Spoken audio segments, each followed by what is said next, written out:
Assalamualaikum warahmatullahi wabarakatuh. Halo adik-adik, bagaimana kabarnya hari ini? Semoga kita selalu diberikan kesehatan ya, amin. Sebelum kita memulai pembelajaran hari ini, sebaiknya kita membaca basmalah terlebih dahulu. Bismillahirrahmanirrahim. Oke, pada hari ini kita akan belajar tentang rantai makanan dan jaring-jaring makanan. Kelas 5, tema 5, subtema 2, hubungan antar makhluk hidup dalam ekosistem muatan IPA. Kompetensi dasar 3.5, menganalisis hubungan antar komponen ekosistem dan jaring-jaring makanan di lingkungan sekitar. Selanjutnya, terdapat indikator pembelajaran. Yang pertama, dapat menentukan mana makhluk hidup yang termasuk produsen, konsumen, dan pengurai dalam rantai makanan. Yang kedua, dapat menganalisis akibat yang terjadi pada keseimbangan ekosistem jika terjadi perubahan lingkungan sekitar. Yang ketiga, dapat menguraikan jaring-jaring makanan menjadi rantai makanan. Apakah ada yang tahu apa itu rantai makanan? Rantai makanan merupakan sebuah peristiwa makan dan dimakan antara sesama makhluk hidup dengan urutan-urutan tertentu. Contoh rantai makanan di darat, yaitu rumput dimakan belalang, belalang dimakan katak, katak dimakan ular, ular dimakan burung elang mati, bangkainya diuraikan oleh jamur, kemudian menjadi humus untuk menyuburkan tanaman. Selanjutnya, rantai makanan yang ada di laut, yaitu fitoplankton dimakan zooplankton, zooplankton dimakan ikan kecil dimakan ikan besar dimakan paus, paus mati dan menjadi bangkai, bangkai paus diuraikan. Setiap makhluk hidup dalam rantai makanan mempunyai peranannya masing-masing, yaitu ada 3 peranan. Yang pertama, produsen, yang kedua, konsumen, yang ketiga, dekomposer. Mari kita bahas satu persatu.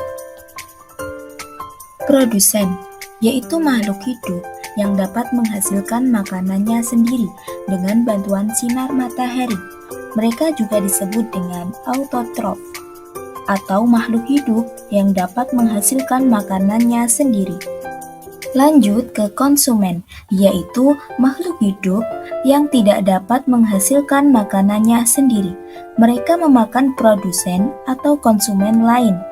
Mereka disebut dengan heterotrof. Selanjutnya, dekomposer, yaitu organisme yang memakan organisme yang sudah mati, atau disebut juga dengan pengurai.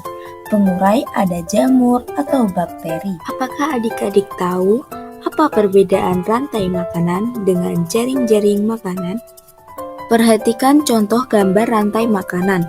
Rumput sebagai produsen, belalang sebagai konsumen primer, katak sebagai konsumen sekunder, ular sebagai konsumen tersier, elang sebagai konsumen final, jamur sebagai dekomposer. Di sini, satu organisme hanya memakan satu organisme yang lain. Selanjutnya, perhatikan contoh gambar jaring-jaring makanan berikut. Lihat tanda panahnya, lebih banyak kan? Dan tidak hanya makan satu organisme saja, produsen bisa dimakan oleh 2-3 organisme, seperti gambar tersebut. Di dalam jaring-jaring makanan tersebut, terdapat 5 rantai makanan, yaitu yang pertama, bunga sepatu dimakan ulat. Ulat dimakan burung pipit dimakan elang. Yang kedua yaitu sawi dimakan tikus, tikus dimakan elang.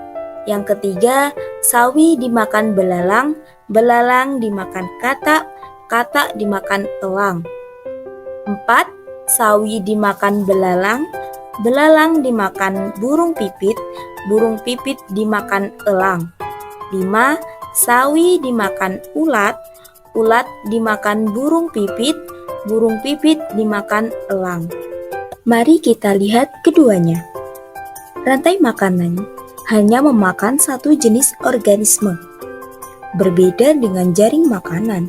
Jaring makanan merupakan kumpulan dari beberapa rantai makanan yang saling terhubung. Sebelum kita akhiri pembelajaran hari ini, alangkah baiknya kita akhiri dengan bacaan hamdalah. Alhamdulillahirabbil alamin. Sekian video kali ini. Terima kasih. Wassalamualaikum warahmatullahi wabarakatuh.